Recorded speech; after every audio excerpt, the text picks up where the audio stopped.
Okay, we are live. Hello, everyone.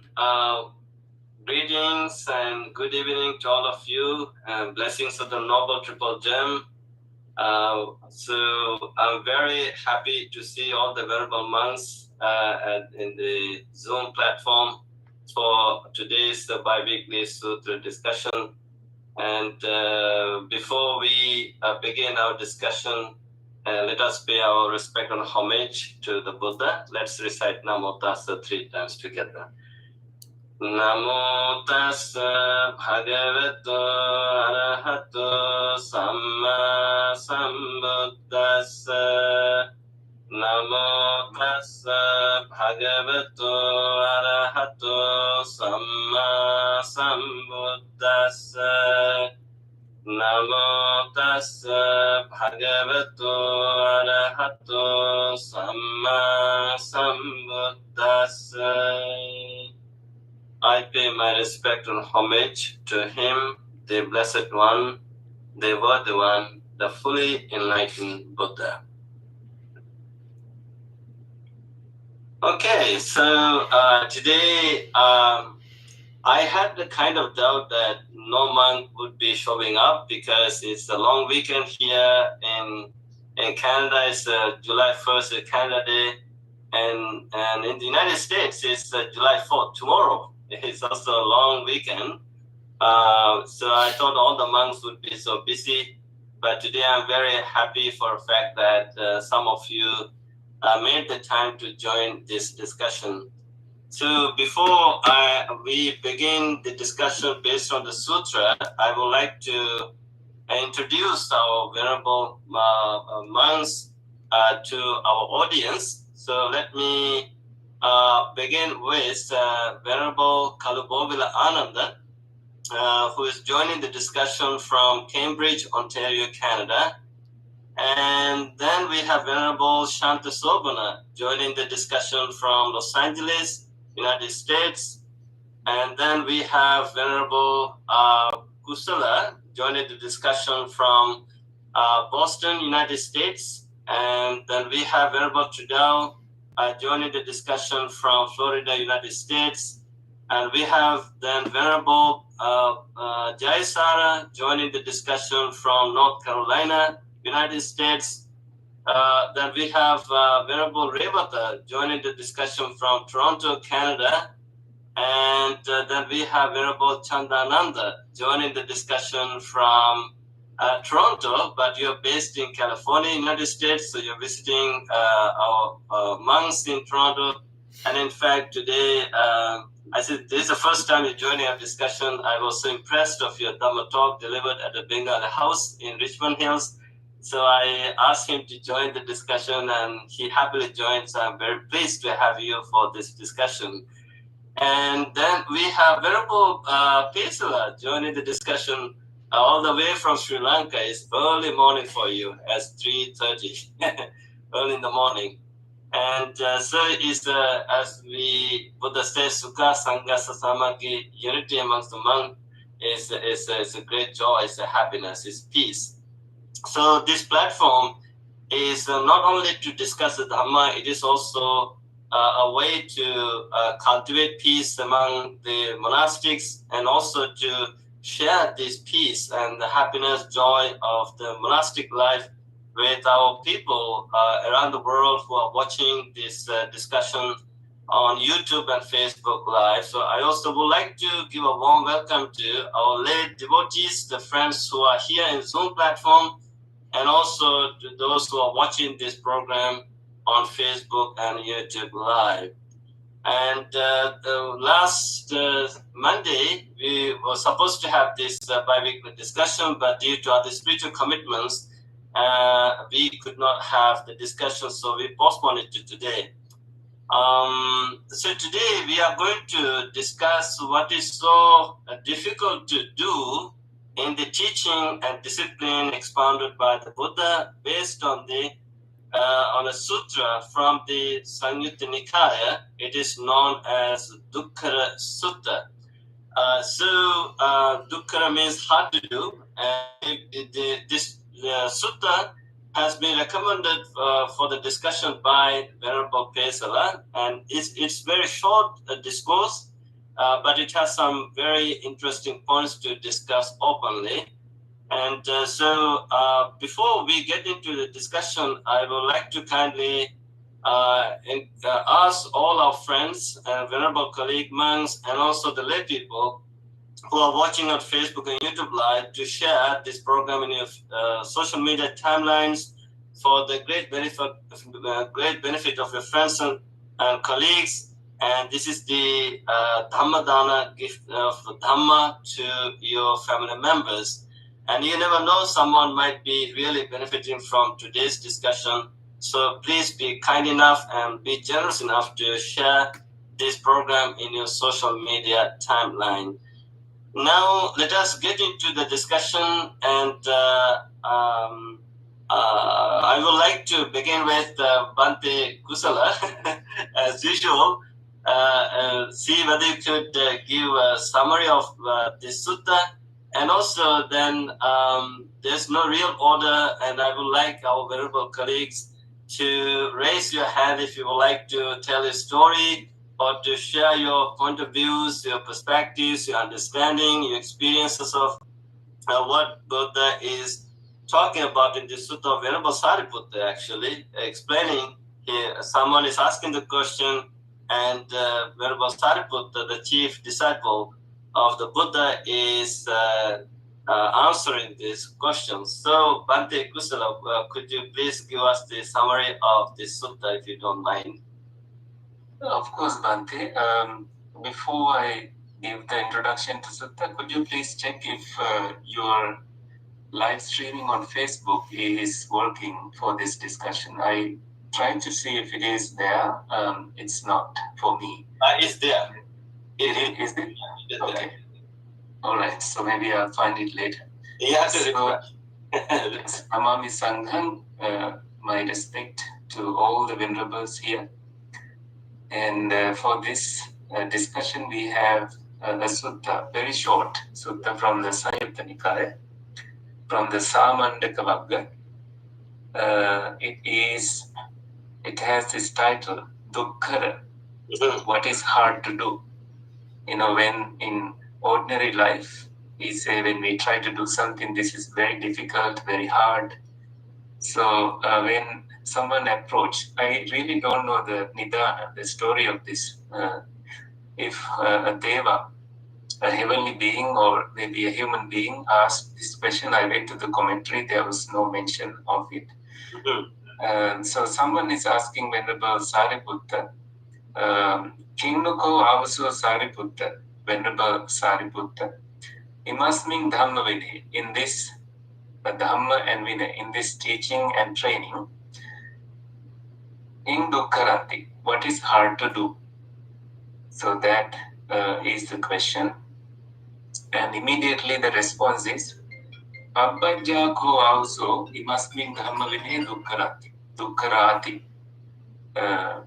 Ordination, going forth, becoming a monk is the hardest thing to do in this dhamma vinay. So you see a bunch of monks here who have done this hardest thing. At some point in their life, they made the decision and consented. And they thought, when someone is becoming a monk, they make a statement saying, Sabba dukkha nisarana nigghanatthaya pabbajeni. I think something closer to that. To let go, not associate any dukkha, to overcome any suffering. With that goal, with that intention in mind, that one goes forth. It's called going forth. In other words, abandoning your previous name, abandoning relatives, abandoning your household properties, anything, degrees or anything else. You let go of that former associations and become a monk. There was this story in the Bhaktiya Sutta of a king who became a became a monk, and whether he was in seclusion, in the open, he started saying, Aho Sukhang, what a relief, what a relief. And then monks heard this and reported this to the Buddha, saying he must be recalling his pleasures as a king. And then the Buddha summoned him and asked, is that true that you say, what a relief every time? And he said, yes, I do say this, but formerly when I was a king, I had walls protecting me and security guards inside the palace, outside the palace, in the city. Now I am free from all those things. So I am saying, what a relief, so that I can celebrate every moment of being a monk. So he felt that way, and that story is found in the Bhaddiya Sutta. And then another question is asked, Pabbajitena panauso king dukkaranti. When someone is ordained, what is the hardest thing to do? And then the answer is, Pabbajitena ko also abhirati dukkarati. The hardest thing is being content that you are ordained, being delighting in this, in that path is the hardest thing to do. You can just put on robes and live that life, but delighting in that goal that you committed to is the hardest thing to do. And then if someone has delight in ordained life, abhiratena panauso king dukkaranti. What is hard to do for that person who has found the delight in the ordained life?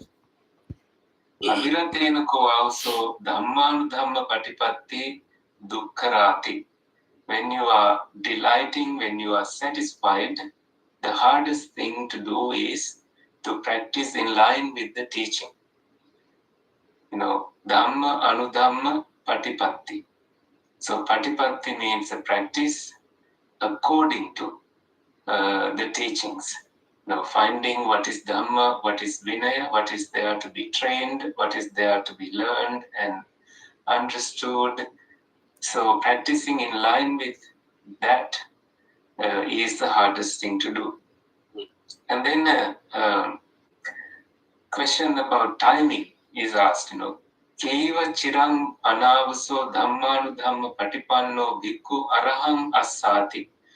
So this person who's asking questions knows that the goal is to become an arahant,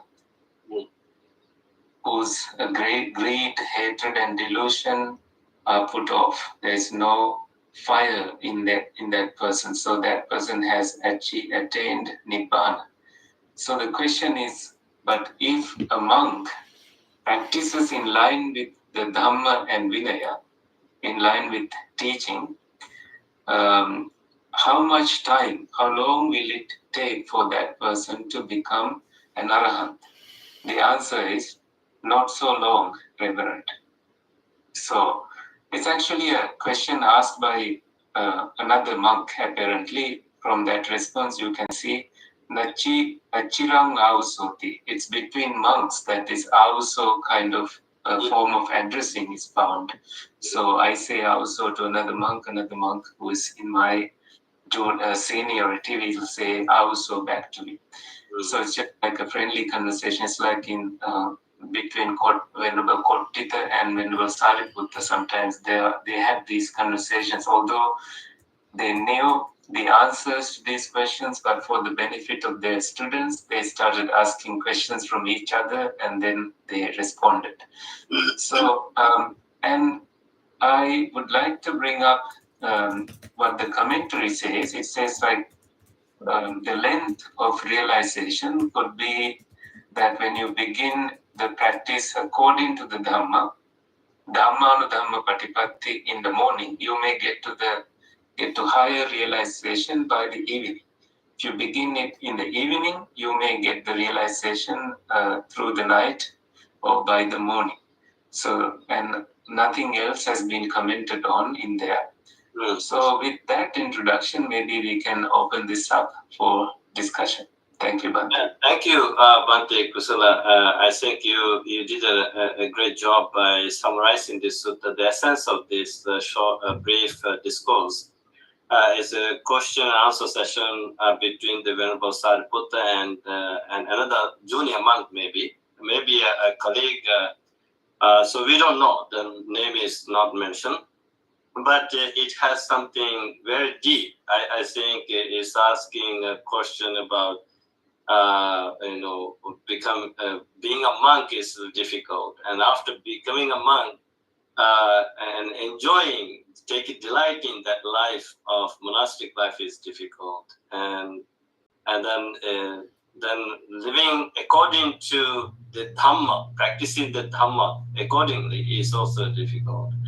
But then if we can live the life according to the Dhamma, practice Dhamma as taught by the Buddha, then it won't take that long to accomplish our spiritual goal.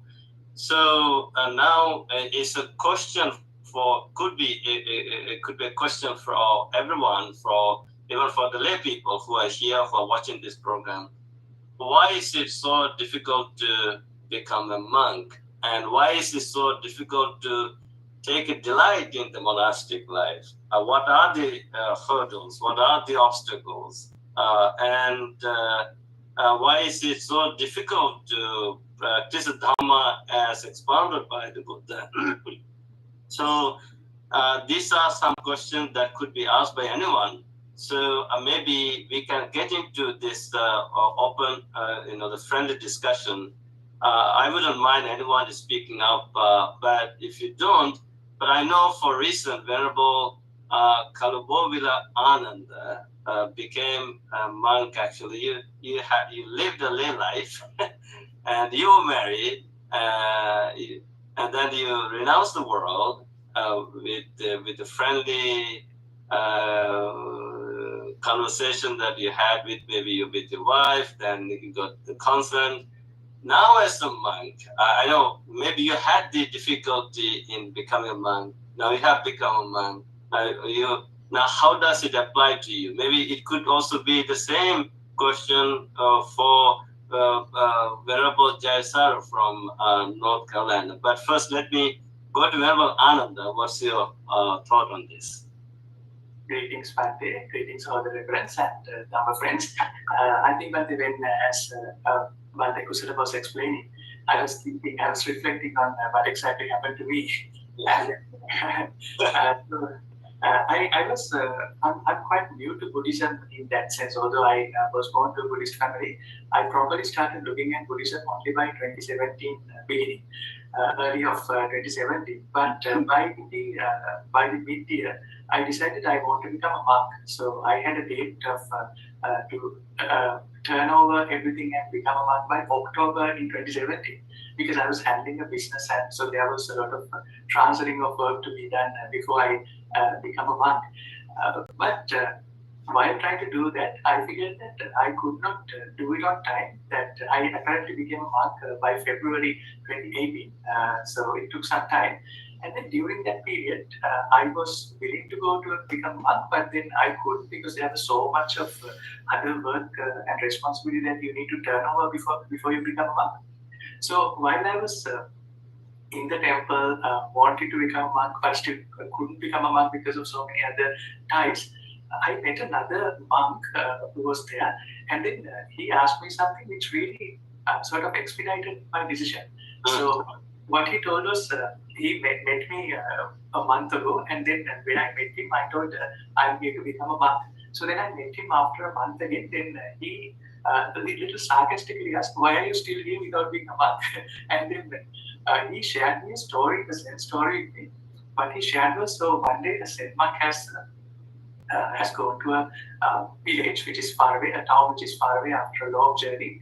And there was this place where he could take refuge, take a place to stay overnight. And he was traveling on a horseback, and there was a pole, a sturdy pole to tie your horse in front of that lodge.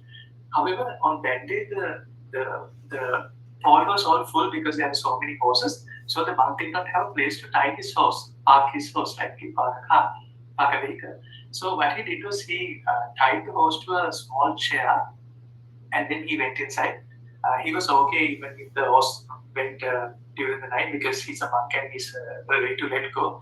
So when he returned back on the following day morning, the horse is still attached to the a little wooden chair which he tied in the previous night. And then all of a sudden he started thinking, he had this epiphany that this horse is so powerful. He did not move from that flimsy chair, which is nowhere equal to a sturdy pole which the horse is supposed to be bound to. And isn't this the attachments that we also have towards our life? And when he shared the story, it really made a difference in me that all the attachments we have are nothing but a flimsy tie that we have. If you really want to, we can let them go. But we think that they are not tied to light chairs, but they are tied to sturdy, unmovable poles. And that really made a difference in me becoming a monk. In fact, when the things that I couldn't do or couldn't turn off were very simple things. For example, when I was before I became a monk, I also was lecturing at university, and I had about 500 papers to be marked. So that was something which kept me from becoming a monk. So then when he said this Zen story, I thought to myself, why can't I ask a friend and then just dedicate it to her? So again, if you are to leave and sort all your business in life, there will be no such thing as sorting all your businesses. When we go to cemetery, we say the wording "rest in peace." But if you ask any person, there's no way a person would rest in peace at a given point because there's so many pending work which he or she should do in the next few hours, few days, few months. There's so many pending. So I think the real way to detach yourself is just get into that without being tied by all these flimsy ties. So that was the first part of becoming a monk, which was a great experience. And then one of the good things happened was like when you have to go through that process, you really understand what you are really attached to in this world. One more thing that I started living a more very minimalistic life. My house was very simple. I had very few furniture because I was trying to become a minimalistic person. However, when I was getting ordained, I also noticed that I still had a truckload of stuff in my house where I had to go and dump it at my parents' house. So even though you think that you are very minimalistic now, I was being very minimalistic. I only had 5 black trousers and 5 white shirts and a few ties. So I made it very simple. Even with that, you have a huge truckload of things which you have inside your home. So after going through that and becoming a monk, I think the second part is that if you don't enjoy becoming a monk, a lot of people then ask me, so are you happy in this life choice? And I always felt very happy. I always felt very homely because I tried so many avenues in life, and every avenue I found that there's some sort of a dissatisfaction and it is not the right thing for me. But being a monk, I quite find it that it's a right place for me because I'll share a small thing. When I used to have the business, I don't like selling stuff for profit, although it's very normal and very nice. It's the right thing to do. You sell things for profit. I feel really bad when I have to sell stuff to people for profit.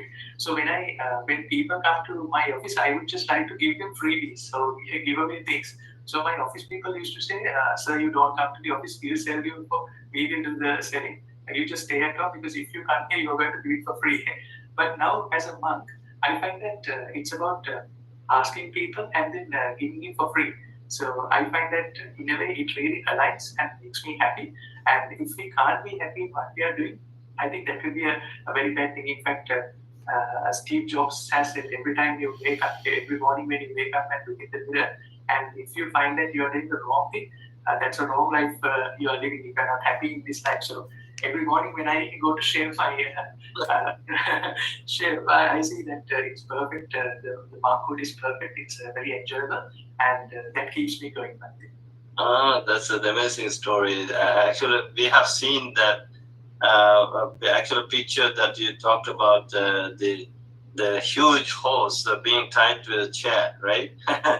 And also how a huge horse is being carried by a small girl, whichever direction the girl goes, and horse also goes in that direction. So So it's very interesting. I know when you were talking about yourself, your life experience, Venerable Jayasara was smiling too. Now maybe there's a connection to it. Or what made you to smile, Venerable Jayasara? Bhante and Venerable Mahasangha, I do want to, if you don't mind, this is an interesting sutta. I wanted to kind of bring up a possible way of understanding it that that kind of peaks in my mind. Yeah, please. So, the word here that we're kind of going over is abhirati, which is like pleasure, contentment, etc. Yeah. And so you see here it says, I actually was looking at Bhante Bodhi's translation as well just to see what he says, but it says, what is difficult to do for one who has gone forth? To find delight is difficult to do. Okay, so we understand that. But then the next one is, what's difficult to do with someone who has found delight? Yeah. To practice in accordance with the Dhamma. And this kind of reminds me, isn't there a sutta where the Buddha actually kind of warns the monks about like reaching a certain level and being content and not going the rest of the way? Yeah. This is kind of like the danger of the path of I'm a Sotipada now, or I'm a this, or I'm a that, I'm okay. I'm content right here. Right? And then you kind of stop instead of really going the whole rest of the way. And this is kind of, in my mind, this is what this is pointing towards. It's difficult. If you found delight, if you found contentment, it's difficult to keep following the path. So why am I doing this hard thing? What's the point of that? I'm content now, right? Yeah. But anyway, so yeah, that's kind of, I guess, a point I wanted to bring up regarding this sutta. Yeah, thank you. And of course, it's a challenge, right? It's a challenge for anyone who is undertaking this journey. And we are going to find or encounter many obstacles, the hurdles, difficulties, there could be problems, and then we can find some comfort zone, like in this monkhood. Okay, this is enough, but that also could be an obstacle towards the achieving the goal. So maybe this is what we all need to understand. And before I ask other questions, I see Venerable Shantasobana raised his hand. Venerable Shantasobana from Los Angeles. What's in your mind? Well, thank you very much, all the Venerable Sirs. And actually, when it comes to this word monk, I think nowadays all over the world it is a very famous word. And at the same time, it becoming a very kind of like challenging character when you become a monk, more than any other time, because of the social media and how other people think about this. And it's day by day, the current come against this monkhood becoming more strong. And one of the important thing, I think, that according to the sutra, and at the same time, if we understand the very meaning of this word monk, I think it will help us to become very clear about the path and all the difficulties and how we can get out of that. So when it comes to the meaning of the monk, this word, especially the monk, come from the Christian tradition. There's the root word is from Italian monchus. So the very monchus meaning is practicing solitude. So that is something is very important for all of us even in the Buddhist tradition or any to any monk, because when you practice this solitude, it gives us to ability to introspection and at the same time recognize our own inner hidden character. So that is a great challenge for all of us, because most of time our all bodily, verbally, mentally actions become our expression of our inner character rather than purification of the character. So when we become a monk, we have a great challenge to get out of that expression or the passion and completely purified. So, and that is why in a kind of like in Buddhist tradition, we use the bhikkhu in Sanskrit or the bhikshu. So, and one of the meaning is beggar, no doubt about it, period. And other one is that bayam ikati iti bhikkhu. So that means whoever see the danger and understand it and go beyond from it can help other people to overcome their fear. So that is one thing. So, and another meaning come from the Hindu tradition. It's a sannyasi. So the sannyasi also is a kind of like the same meaning, the monk, but it has another way of explaining that word. It's a kind of like some plus me plus us. So that means the person who have ability to totally go down or knee down and uproot that all the negativities from himself, and at the same time helping others to uproot their negativities. So that is one meaning.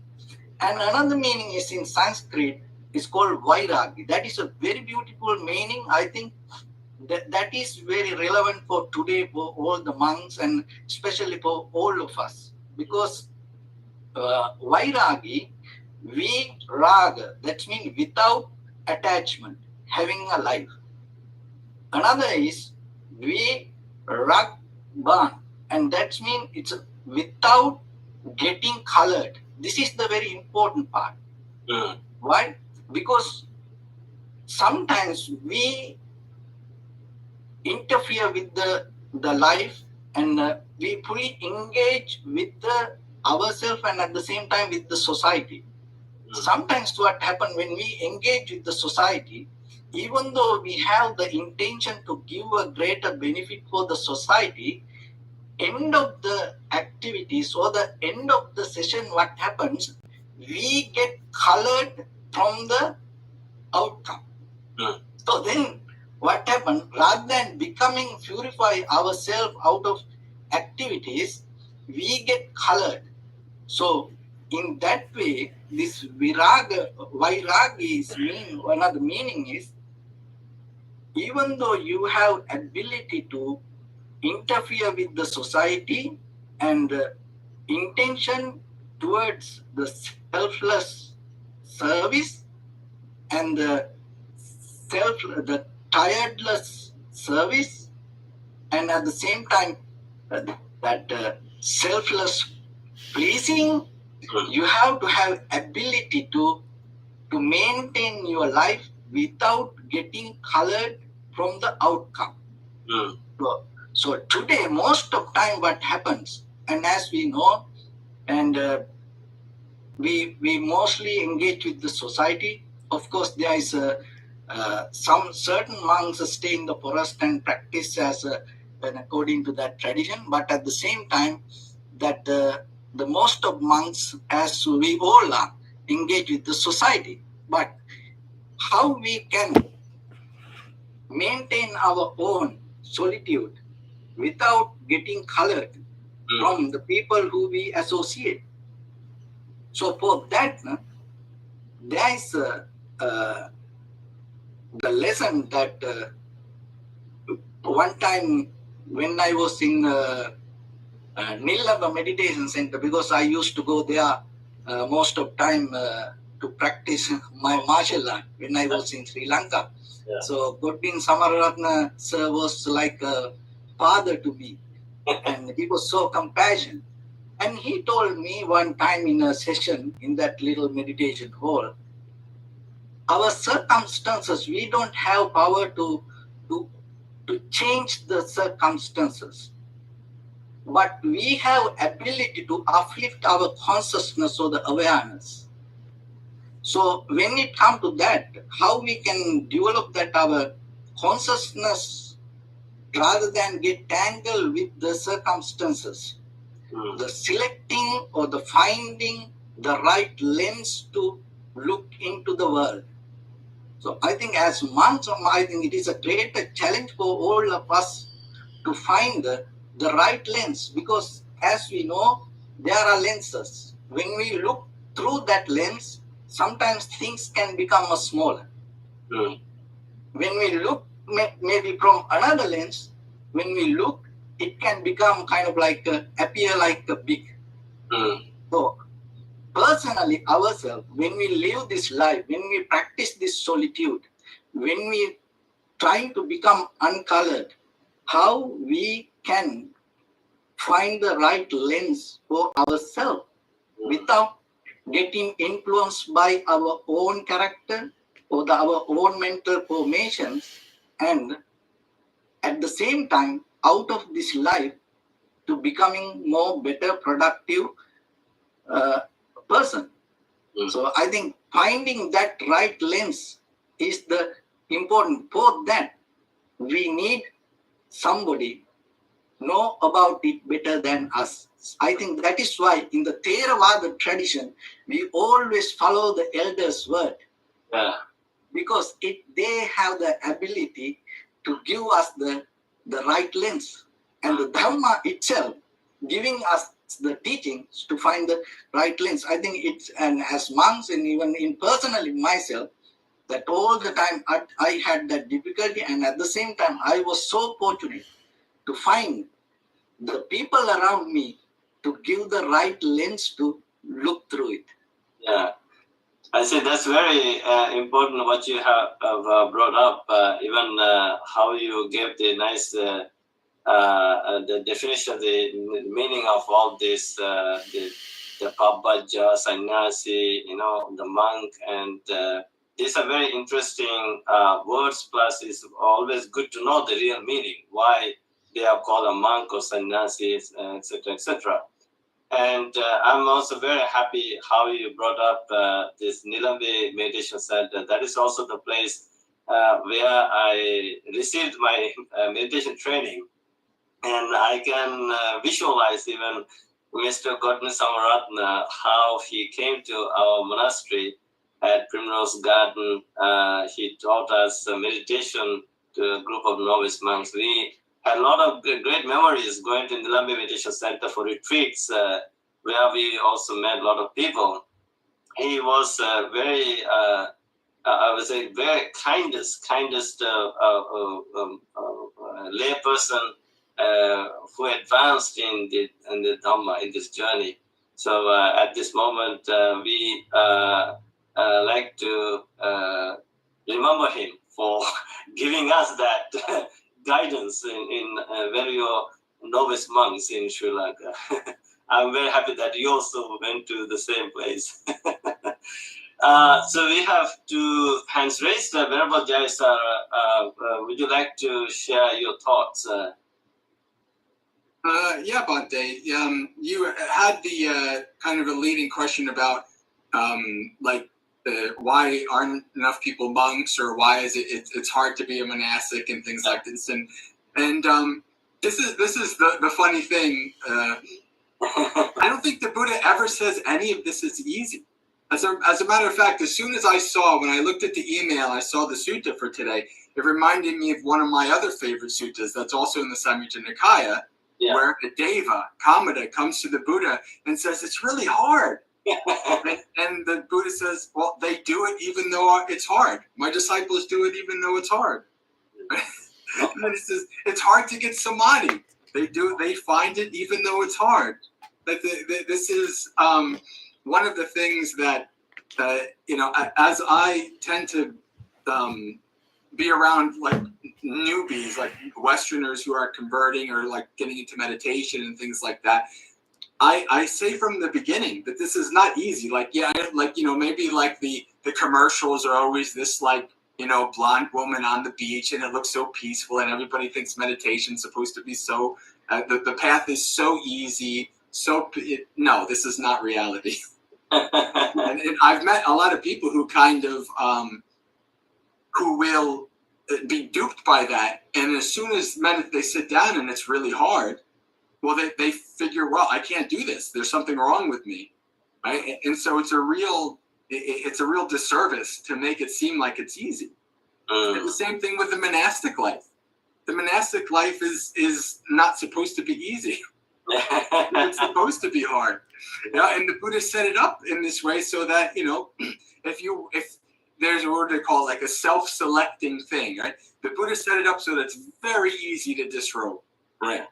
And I remember in my early days, this is my 7th Vasa coming up, and I remember in my early days, once or twice I felt maybe when I was 1 year, maybe 5 or 6 months, once or twice a part of my mind felt a little claustrophobic, like, oh no, I'm a monk.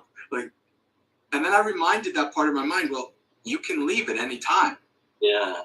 And then that part of my mind calmed down.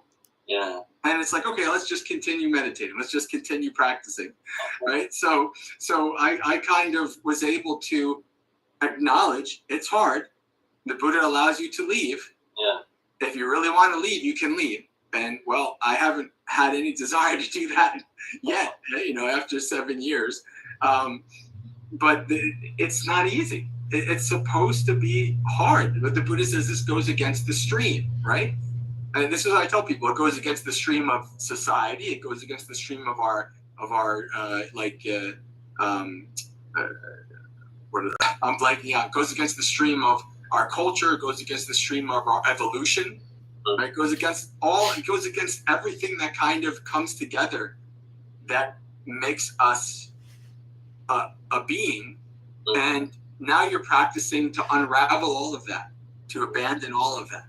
Yeah, it's going to be hard. Yeah, it is hard. I think you're right, Venerable Jayasara. I don't know where, in which sutra the Buddha mentioned he's comparing the monk's life to, it's like swimming against the current river, current of a river. So it's very hard. Anytime you could fall and get carried away by the current of the river, right? And I'm sorry, Bhante. Yeah. Go ahead. Well, I've like I said, I've been among 7 years, and I've met many senior monastics, and they can have pages and pages of people, of other monks they knew that disrobed over the years. I know at least 6 people who've disrobed. Almost one for every year I've been a monk. Yeah. This is the kind of the nature. It reminds me of Ajahn Chah, when he tells the story about he ordained for the Vasa with a bunch of his friends, and then they all disrobed, and he's like, well, I guess there's nothing to do but practice.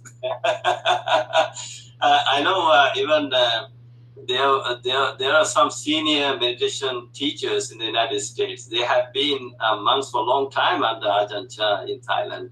But when they moved to or returned to the United States, they found it very difficult, right?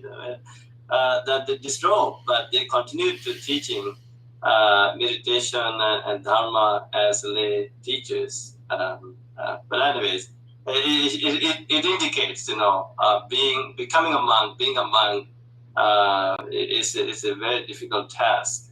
So we will continue with more discussion, and this discussion will shed more lights with respect to the monastic life. Now I see Venerable Chandananda raised his hand. He's from California, but visiting us here in Toronto. Venerable Chandananda, what's in your mind? First of all, thank you very much, Bhante, Venerable Dr. Sarvala, for having me invited to share some thoughts of Dhamma, and I really enjoyed it. And thank you all the Venerables for sharing your wonderful, enlightening thoughts on this particular sutta. And this reminds me of a particular Dhammapada stanza from the Dhammapada, which goes, Sukarani asadhuni attano ahitani cha yangwe hitancha sadhuncha tangwe paramadukkarani. It's been the case always, whatever is unwholesome is very easy to perform. And if there is anything wholesome, beneficial, benevolent for yourself and beneficial for the rest of the world, it's always difficult and extremely difficult path. And yeah, as you just mentioned, that it's like going against the current, against the flood. So, but regardless of this seeming challenge and difficulty, still we need to strive for the happiness of ourselves and also for the happiness of the world. And when it comes to this particular sutta, actually, the difficulty in becoming a monk and remaining as a monk is being discussed. Actually, I remember one time we were having a discussion actually in that particular panel.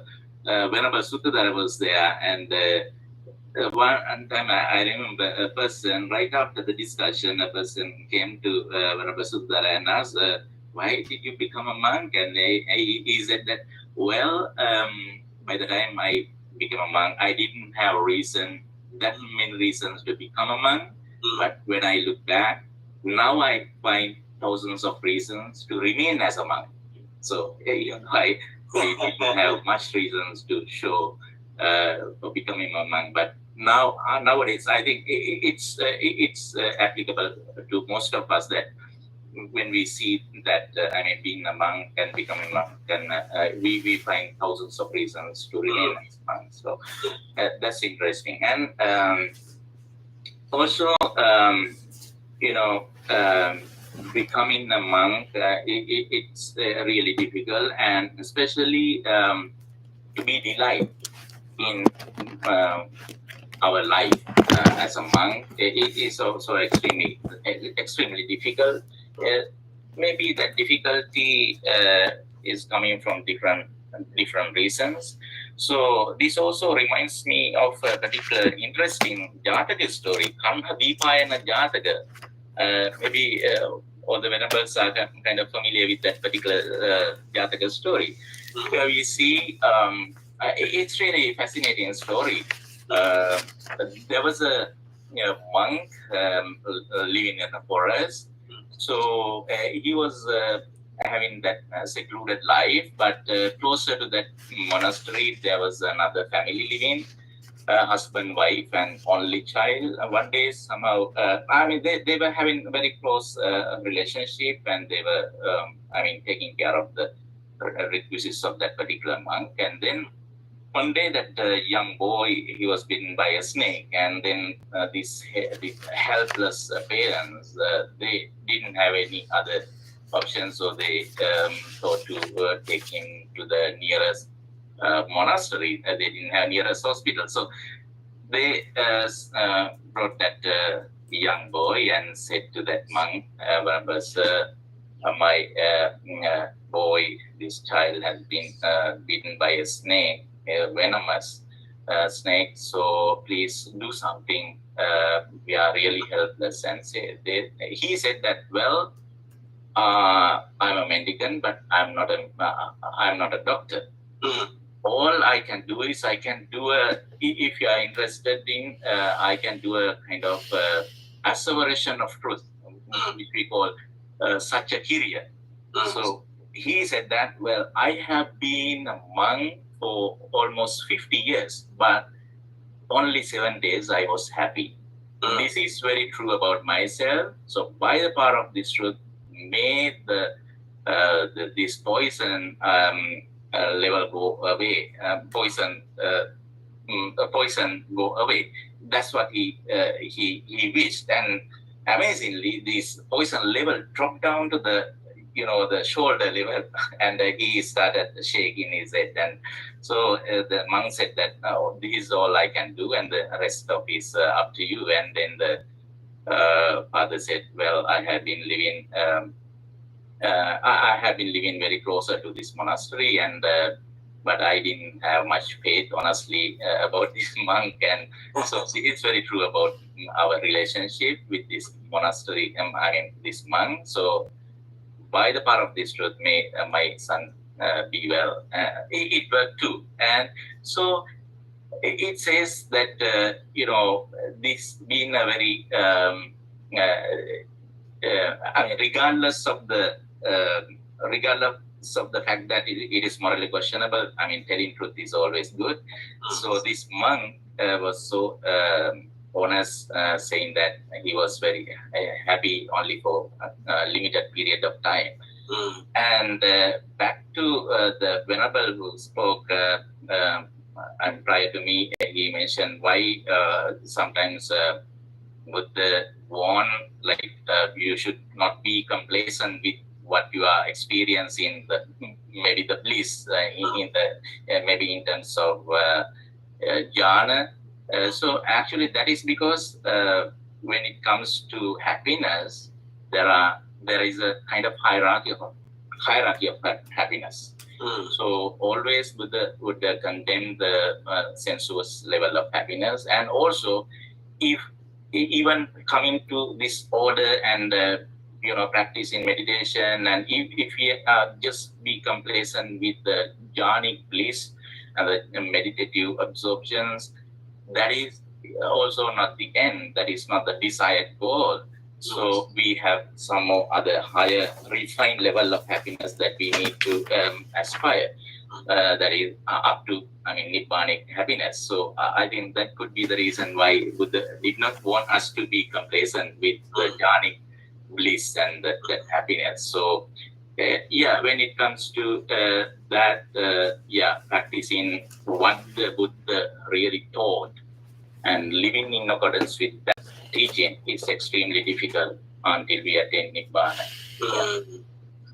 Yeah, that is like living according Dhamma Dhamma Patipatti. Dhamma Dhamma Patipatti, yeah. And that is also what we need to understand. What is this Dhamma Dhamma Patipatti? So before we can, I see Venerable. By the way, thank you, Venerable Chandananda, for telling this story and a Satya Kriya, no, the act of truth, performing the act of truth. And in fact, the monk also was sincere. He was very sincere. And the layperson also was sincere. So both are truths. Interesting. And before we forget about that story, the mother said something very interesting too. He said that I have been married to this person for 15 years, but my attitude to him is not different from the attitude that I have about that snake.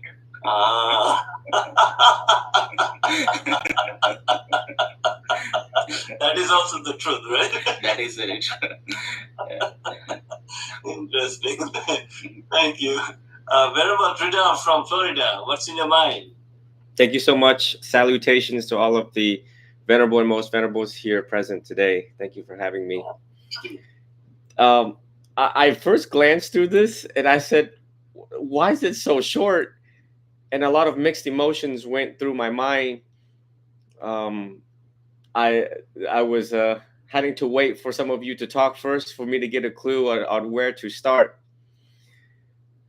The word dukkha, difficult to hear, difficult to accept, nonetheless difficult to practice. I took out of 8 years being a monk, one of those years in 2017 was in complete silent retreat here in Florida, in Gainesville. 1 year. I think I spoke maybe 4 paragraphs the entire year and wrote a lot, studied a lot, meditated a lot. And I knew I was going to suffer. I knew that suffering is existing in the place where I was, which is mostly forest. So I had to learn how to suffer in order to suffer less. And that is the theme of life, where the First Noble Truth tells us to anticipate and to live and to observe, to see clearly that there is old age, death, decay, disease, far away from loved ones, departed from loved ones, wanting pleasant things in your life, pleasant feelings, pleasant thoughts, pleasant material things. I learned so much in that year. And then now fast forward, I am now guiding 2 novice monks. I think everyone have seen recently across my media one of them is 47 years old. And when you guide and train novice monks, they complain a lot because they're not used to the suffering. So of course, I smile here, but when the camera's off, I actually don't smile that much. I look at them dead in their face and I said, I don't think you suffered enough. Don't you think 47 years you've suffered enough? And it reels them back in. And of course, I would select teachings. And one of them we just read for everyone to hear recently was when Singalaka seeks refuge. Singalaka seeks refuge. And when the Buddha gave him instructions about the 4 types of enemies, about the 4 actions, how to treat your parents, workers treating their boss, how their boss should treat their workers. The Buddha gives instructions the how in life, and how challenging that is for all of us to read. I mean, just some of these short pages alone, one could sit on this for 3 months at least to try to figure out, how am I going to live life skillfully? How am I going to plan this out so that I suffer less and others around me suffer less? So it's I think what I'm trying to say is to encourage everyone who is watching and listening is that suffering can be awesome.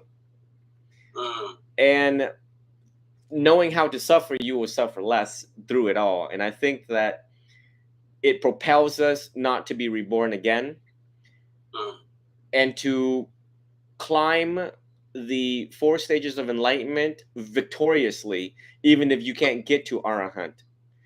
I find it great joy that this is a challenge of a lifetime, and to embrace it with courage and determination, with intelligence and wisdom that the Buddha left us. He left us an overwhelming amount of information.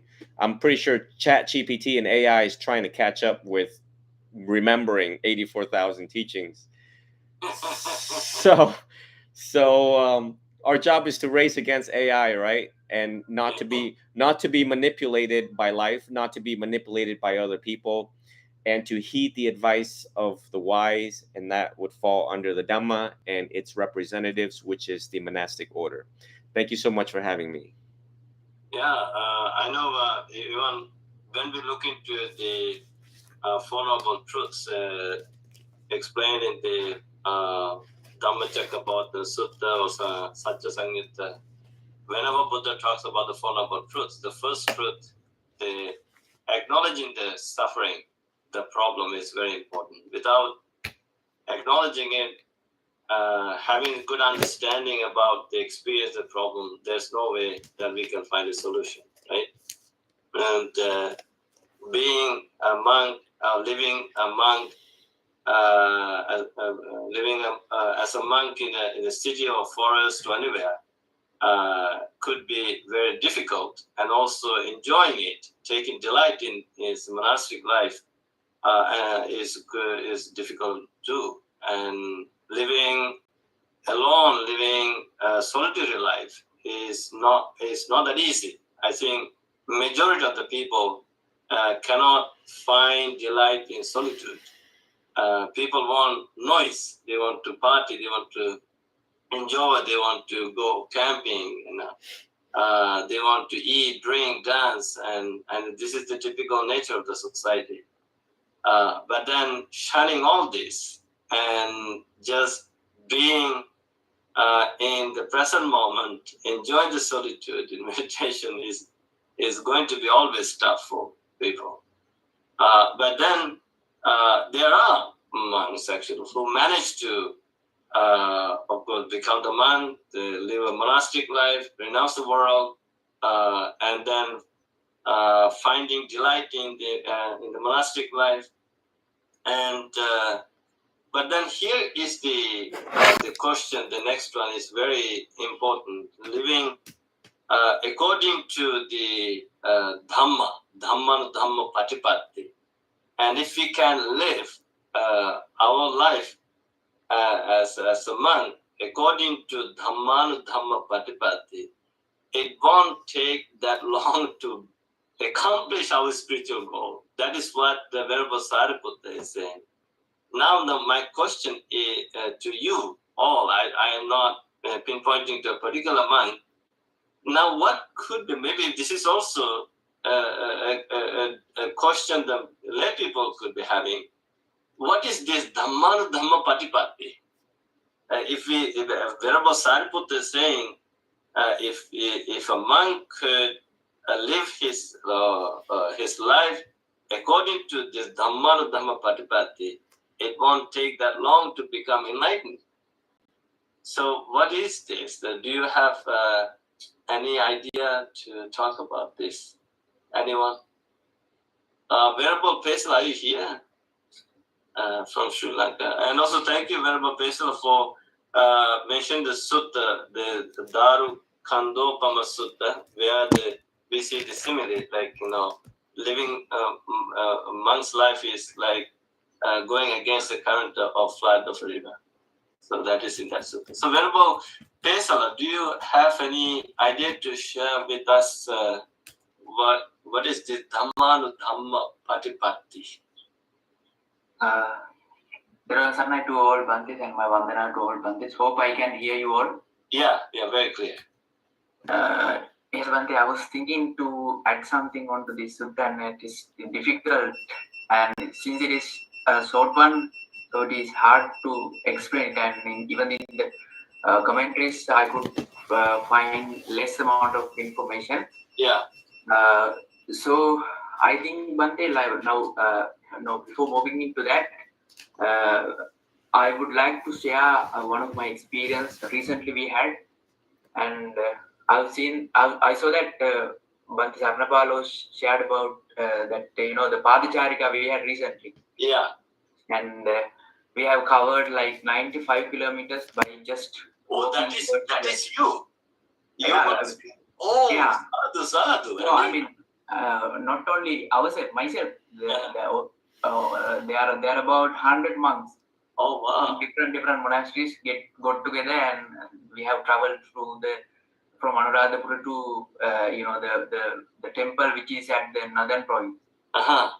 So in that path we have almost covered 95 kilometers. So it just by looking at the external, it seems like we are getting much suffering because of the heat and because of the distance and because of the obstacles which we are facing on the way. But Bante, when we are at the journey, as a bhikkhu, we feel lots of pains in the body, and there was nothing to do except practicing the object of meditation, like Satipatthana or something like that.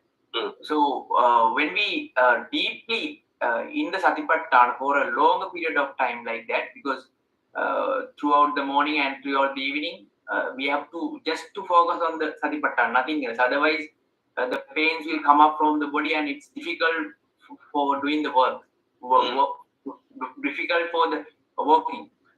So I felt that, and even after the journey, we have our teachers and all the monks. We got together and we discussed. So in that we felt like the parami, that is a famous parami known as aditana. So that aditana or the resolution has to be there. So when we perform in that way, though there are lots of obstacles, we don't feel them much because our inner satisfaction and inner samadhi is building up, so we can face that all the difficulties. So I think that's what mentioned here in this sutta. Getting the papajja means the going forth from the home from home to homelessness. So that is the basic meaning of the papajja.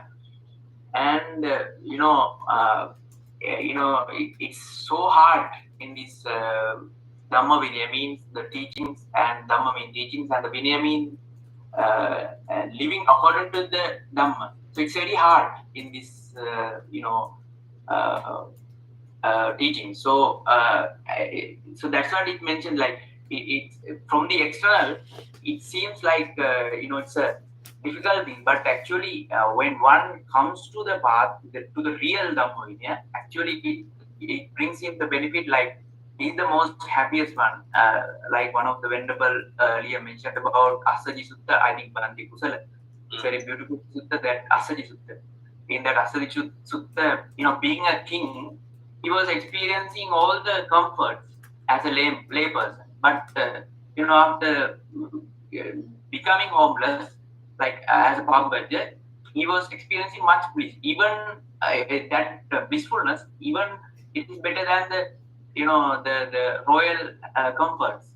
So likewise, as a Bhikkhu Bhante, it's hard to find the true Dhamma Vinaya, and also Abhirati mean the higher, Rati mean attachment, and that means with the satisfaction of such kind of achievement, like the taste of the Dhamma is a hard thing, and also Dhamma or Dhamma Patipatti means living according to the Dhamma. It's very hard, as few venerables explained. It's about Mahasaropam and Chulasaropam Sutta. Buddha said, Lord, some monks, becoming a monk, they were getting much materialistic wealth, so they are satisfied with that. Another group of monks, they were practicing much sila, much focus on the sila. They have the completion of sila, but in that they are just satisfied. And also there are some group of monks, they are satisfied with the sila and samadhi, and also some kind of monks are just jnana-darsana. Jnana-darsana means, you may have heard, there are 6 chalavinya, means 6 levels of higher psychic power. Out of 6, even 5 psychic powers can be gained through without Buddhism. In other religions also, they have got these 5 types of psychic powers, and there are some monks, by getting those psychic powers, they just satisfied. That is comes beyond the samadhi, and still they are not get the essence, as well as finally they would say akoppa cheto mukti. If one gets the unshakable liberation from all the attachments, that is the purpose of practicing this brahmacharya or this Dhamma Vinaya. So that's what Bhante it's mentioned in Dhamma Vinaya. It's a hard thing, and when one suppose I have seen that some even recently in Sri Lanka also, some bhikkhus questioning that for an example, we should skip the dinner. So it's a Vikala Bhojana Shikapala. Someone are questioning that how a monk can stay happy without any meal. So that is called Vinaya. So actually, though from the external it seems like very hard thing to do, but actually when it comes to the practice, it gives us the pleasure that bhikkhu need, and to add that, if one wants to find reasons for that, if one reads the Bhaddali Sutta and also the I could remember Sutta and another Sutta, Kitagiri Sutta, and he'll explain the benefits of Vikala Bodhi and how it helps us to gain the liberation. So, like what Bhante, there is a real close connection between the real Dhamma and the real Vinaya. So it is very hard to find. And if one find that with Dhamma Vinaya, and if one lives according to that Dhamma Vinaya, finally the Sariputta said to that ascetic that within no time he will be enlightened. So that's what at the end of the sutta mentioned. So Bhante, I think so as monks we have to be very careful. This is all what we just spending, we experiencing is not the real Dhamma Vinaya. We have to be very careful to choose that real Dhamma Vinaya and ultimately find that core of the teachings of the Buddha and get the final liberation. So that's what I want to add, Bhante. No, thank you, Venerable Pesala, for giving all these references to different sutras where we can find the understanding of this real Dhamma Vinaya, Dhamma Patipatti. And, Yeah. and also, thank you for sharing this passage from a sutra, Madhyunika Sutta number 29, where this mendicants, this spiritual life is not lived for the sake of possessions, honor, and popularity, or for accomplishment in ethics, or for accomplishment in immersion, or for knowledge and vision. Rather, the goal, the hardwood, and final end of the spiritual life is the unshakable freedom of heart, that which is nirvana. That is a very important passage. Thank you for sharing that. And also, Bhante Kusala is asking from Venerable Chandananda, could you please give the name of the Jataka again in the chat box? So I see Venerable Trudeau raised his hand, and in fact, Venerable Trudeau, there's a question from one of the friends who is watching this program. So how do you prevent AI and ChatGPT restating Buddha's fundamental teaching in a distorted and misleading manner? I'm wondering whether, since you mentioned about that AI and ChatGPT, whether you have any thing to share. Thank you for having me again. So the question was, I'm not sure. I think I know what it is, but can you clarify with me? Yes, how do you prevent AI and ChatGPT restating Buddha's fundamental teachings in a distorted and misleading manner? Got it. That was exactly what Venerable Pesala said about the true Dhamma. So Professor Yuval Noah Harari have already signaled a long time ago, years ago, about AI, and he's already warning us that it can and it will write the Bible, rewrite the Bible, and write a new Bible. And so we Buddhists also need to anticipate that if AI is going to write a Bible in the Christian world, that it might, in fact, can and may will rewrite the Nikayas and its commentaries and dilute and destroy the integrity and purity of the Dhamma in some way, shape, or form. Now, I think this was a very good question, because all of us monks here and elsewhere around the world, are a very rare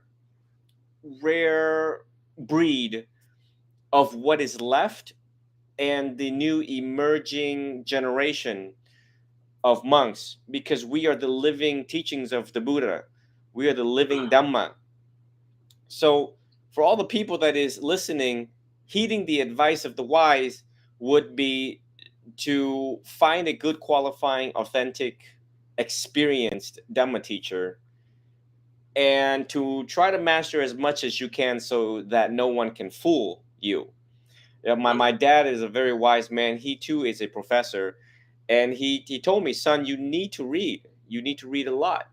And he doesn't have a lot of friends. I mean, he practices just like one of us, but he's not. He is a champion reader. And I never got it. I was a kid that didn't like books, but when you see your father reading every single night, doesn't have acquaintance, doesn't have that many friends. He was an intelligence officer in the military, so he doesn't really trust people. But he craves this knowledge, and he knows exactly what's happening in the world, why it's happening, its historical context, and the psychological context. So, with the books that we have left, this gives everyone a sense of urgency about how to hang on to temporarily the teachings, the teachings of the Buddha right now, and how all of us are available to be there for the people, and how rare it is in such an alarming change in the world, the impermanence and dukkha in the world, that I really have reason to believe that it's going to rewrite the Nikaya and could distort. And not only that, the worst part of it, it's going to learn my voice, it's going to learn everyone else's voice and faces, and the deep fakes. So it's going to impersonate perhaps some of the monastic scholars and teachers around the world. So again, this goes back to death meditation, is that we're running out of time, and if it is going to decimate us and the integrity and of the teachings, then we need to do what needs to be done, study what need to be studied, and practice what needs to be practiced. And I like to conclude with that. Thank you so much. No, thank you. I think you're right. ChatGPT, there is a possibility of distorting the true teachings. I mean, the modern people, I mean, it's okay to, we are not anti-technology, we are not objecting, we are not saying it's bad, it's fine, but I think we should be mindful not to completely depend on this ChatGPT, because it's going to make people lazy, especially those who are growing up, especially the kids. So for us as monastics, I think we all should be mindful to memorize, go back to the oral tradition, so that we won't lose the true teachings, right? So that's very interesting. Thank you. Venerable Chanda Ananda, did you raise your hand? Is there anything to share with us? Yes, Bhante. I just wanted to comment on that. The counterfeit versions of Dhamma, the fake Dhamma. Actually, there is a great tendency. It's been the case every time, even in the Buddha's time. There was certain signs of appearing the counterfeit version of the Dhamma, the fake version. So then Buddha actually had delivered a particular sermon on this subject. Actually, he said that, as long as pure gold is existing in the world, no one is going to get deluded by fake gold, the counterfeit gold. Even so, as long as there is only pure Dhamma, the authentic version of Dhamma, nobody is going to get deceived by other Dhammas. But there comes a time where we see some people, sometimes on purpose, sometimes maybe because of their ignorance, they somehow come up with their own personal Dhamma version. So, and they might use the same references, but they would interpret in accordance with their whims and fancies. So then we had to be really careful. Actually, Buddha had guided us, providing us with three criteria. That is very important that we take those three criteria very seriously as we determine what is true Dhamma and what is not. So those three criteria, like the Sutte Otare Tabbani, Vinaya Sandasya Tabbani, and Dhammataya Panikipit Tabbani. So we had to always check whatever the Dhamma we hear, we read, we listen. We had to make sure that we compare it, and we put that in the formulation of Four Noble Truths, that is Sutte Otare Tabbani. Actually, the Sutta here means the formulation of Four Noble Truths. So if anything that is not coming within the sphere of Four Noble Truths, it cannot be a Dhamma, because towards the end of the Buddha's Dhamma mission, he sort of concluded saying that all I have been teaching so far is just the Four Noble Truths. So it's like just as the footprint of an elephant can contain in the footprint of any other any animal, so is the doctrine of Four Noble Truths. Any doctrine given by the Buddha, it is ultimately can be reducible to the formulation of Four Noble Truths. So that is the very first criteria. And also Vinaya here, Vinaya means the Raga Vinaya, Dosa Vinaya, and Moha Vinaya. If it is not leading to Raga Vinaya, Dosa Vinaya, and Moha Vinaya, it cannot be a true Dhamma. So it's definitely a fake version. So then Dhammataya Upanikipit Tabbani, actually that is we had to always compare it with the doctrine of Paticca Samuppada, that is the crux, so the essence of the teachings of the Buddha. So if it is not agreeable with the Paticca Samuppada, the doctrine of Paticca Samuppada, definitely cannot be it cannot be a true Dhamma version. So yeah, that's where we have to be very cautious. So we see a lot of science today. Even monks, unfortunately, they come up with their own versions of Dhamma. And yeah, it's so sad. That's why we need the elders who are well versed in the Dhamma Vinaya, right? Yes, thank you. These points are very interesting, so thank you very much, Chandananda, for bringing up these points. So Venerable Shanta Sobana raised his hand from Los Angeles. Venerable Shanta Sobana. Yeah, thank you very much giving me this opportunity again. So one thing is what I want to mention about this monkhood. I think we have to be very clear. There is nothing hard or easy itself outside in the world. It's all depend according to our own interest and according to our own understanding. So as example, Venerable Trijao mentioned, it is very important to see why we become a monk.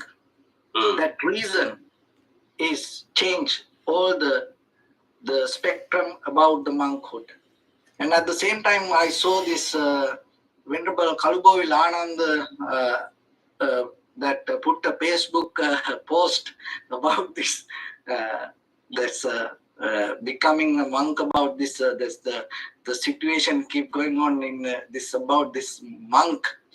And actually that's why that is very important in that Facebook post that Venerable tried to introduce, that whoever, when they become a monk, they should have some kind of understanding and the background and the reasoning themselves to have more clear understand about their own life and the responsibility.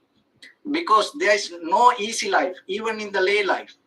Even go to preschool, even go to school, even getting married. It is something worst thing can happen to some people.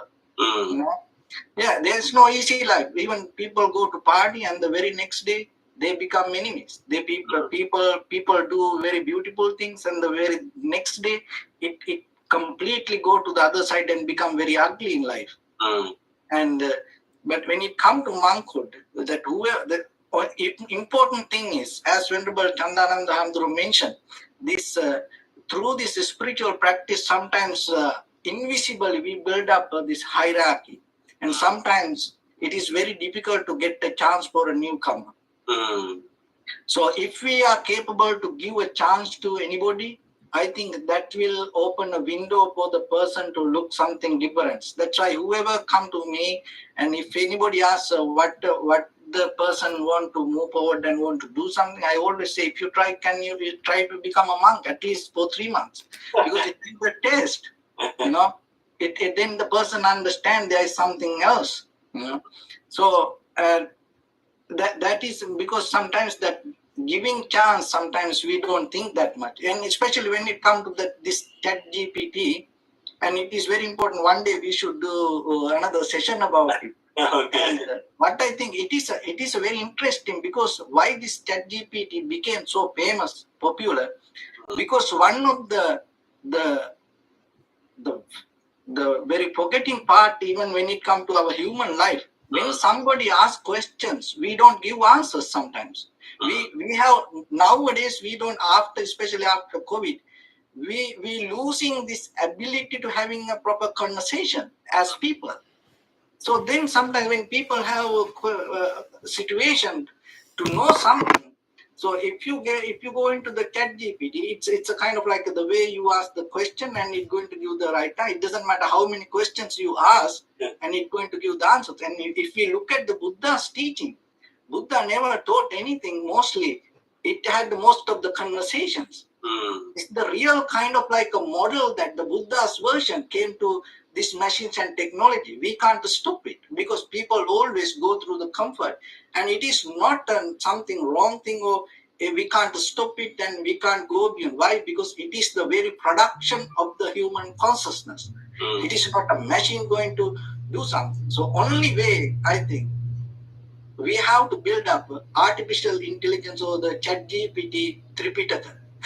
That is that, because we have to go forward that way. Otherwise, then, because when somebody want to know the question, answer or something about the Tripitaka, if there is a formal way, like a very educated, the monks came together and build up a app, and then if anybody want to know about anything, you go there and everybody understand. And but now what is happening, when sometimes when people want to know about something, they come to monks, and sometimes they give their own answers, and someday it doesn't work for the person, and maybe if the person have another counter question, and the monk maybe don't want to have a conversation like that. But if you go with the app, whatever the questions, you can go many times. And so I think one of the solution to get out of this, build up a very good and proper, authentic level of artificial intelligence programs with the Dhamma. So that is my idea. Whoever listen this, because sometimes we're young people and well educated the people regarding programming, maybe think about it. No, we will definitely have another discussion on this topic. It's very interesting. I had this in my mind for the future discussion. So thank you, Venerable Shanta Sobana. I see, but Venerable Jayasara from North Carolina raised a hand again. Please speak up. And I see Venerable Tataloka or disappeared again. Okay. Venerable Jayasara. Okay, so just to close out, we have only a couple of minutes, so I'm not going to be very quick. But I thought it's actually a good idea, because as monastics, when something new comes up, they ask us, what about ChatGPT? What about this? What about that? And you said, Bhante, about how monks are not, as Buddhists, we're not necessarily against technology. It reminded me of like a year ago, my teenage nephew told me about this video game. It's like in this futuristic world, like 100 or 200 years, and everybody has like cybernetic eyes and, robotic arms. And there's Theravada monks that wander the city that are against all technology. I actually saw it on the screen. You see like these Theravada monks in this video game. That's pretty neat. But yeah, I think that this is actually a very good topic, because people do, and for those of us who are young and who might be in the monastic life for 20, 30, 40, 50 more years, there's a lot of interesting technology coming down the pike, and people are going to have a lot of questions to Buddhist monks about these things, ChatGPT being one of them.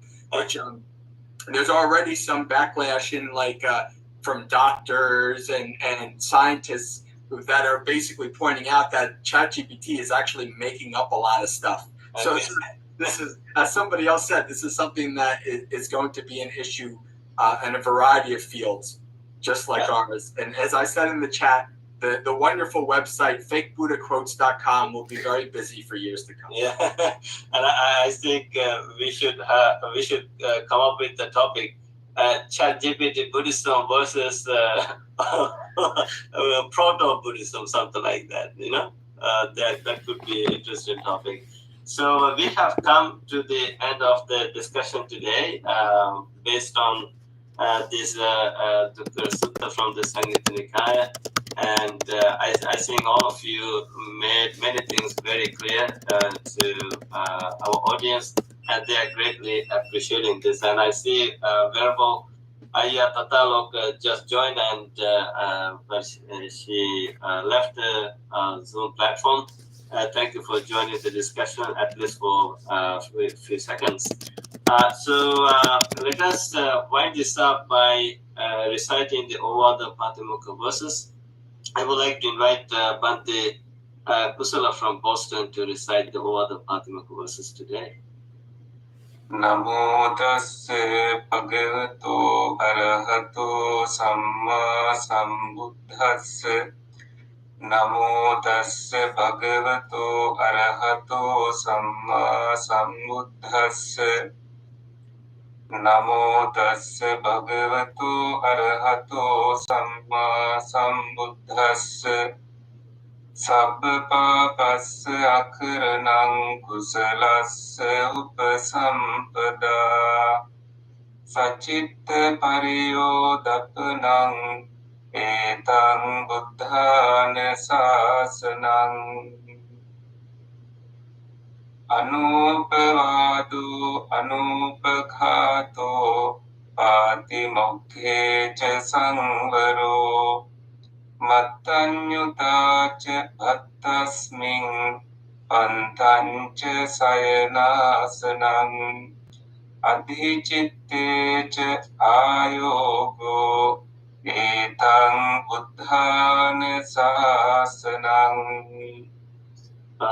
Ante paramang tapotitikha Nibbanang paramang vadanti buddha Nahi pabbajito arupaghati Samano hoti parang vihetayantoti Sadhu. Thank you, Bhante Kusala, for reciting all the Patu verses today. And we have actually done 59th bi-weekly sutra discussion. And next one is going to be the 60th